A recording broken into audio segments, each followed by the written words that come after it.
temps de regarder, d'essayer de comprendre. Le temps du paysage. Ce que l'on ne voit plus, mais qui est là.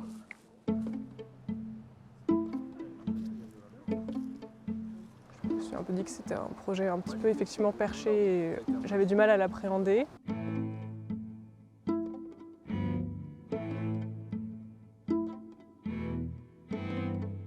Monsieur le professeur, mesdames et messieurs les étudiants, bienvenue à Digne, au cœur du géoparc de Haute-Provence, le géoparc mondial de l'UNESCO.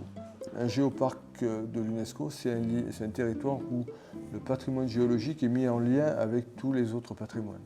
Que la géologie a influencé le cadre physique, a influencé le cadre biologique, a influencé la façon dont les hommes se sont appropriés les territoires.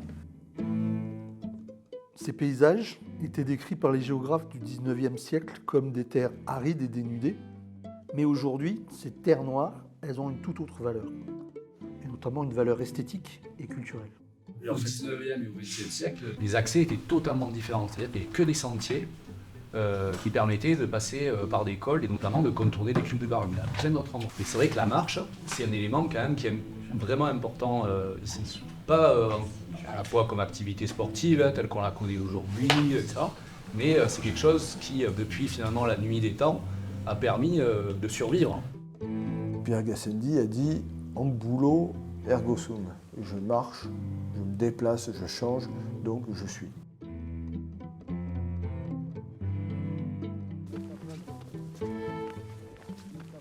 Voilà, donc on est sur un des sites national, d'un point de vue géologique, qui est des plus remarquables, national voire international, des plus remarquables, et c'est ça qui souvent est visité en fait. Comme endroit symbolique de ce qu'est les pieds dans la terre, la tête dans les étoiles, ce qui est la plus forte dimension symbolique et présentielle, c'est ce rocher-là, le rocher de Tanaro.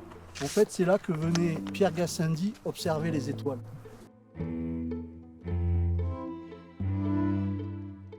Je suis enfermé dans une petite pièce relativement à ce que représente notre humanité par rapport à l'univers. Et puis tous les soirs, je vois une fenêtre ouverte vers un univers immense à découvrir. Même dans les étoiles qu'on voit à l'œil nu, il y en a qui pour certaines sont à plus de 1000 années-lumière. Donc ça veut dire on les voit telles qu'elles étaient il y a plus de 1000 ans.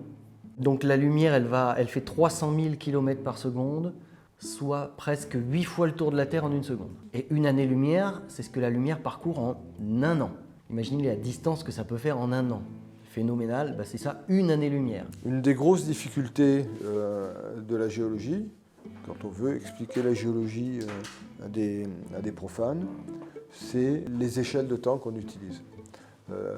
Les géologues parlent en millions d'années. Vous m'avez entendu dire tout à l'heure, ça c'est un site qui n'est pas très vieux, il n'a que 20 millions d'années. C'est tellement long que c'est inappréhendable, on ne sait pas ce que ça veut dire. 1 million d'années, moi je ne peux pas l'imaginer. Je trouve que c'est séduisant comme idée conceptuellement, les réflexions que ça amène à l'humain, de se sentir tout petit. Je trouve que c'est intéressant comme idée et je pense que ça fait du bien. Enfin, on n'a pas la prétention de serrer toutes les dimensions et les types d'enjeux, mais plutôt nous questionner sur la petitesse de l'homme dans le temps et dans les grands éléments, et de façon localisée, c'est-à-dire plutôt ici, parce qu'on fait l'hypothèse que la question de l'étoile fait sens, et idem sur les éléments physiques et notamment géologiques. Et on pourrait s'amuser à avoir sur chaque site, telle étoile, sa lumière répartie en même temps que se formait ce site ou des trucs comme ça.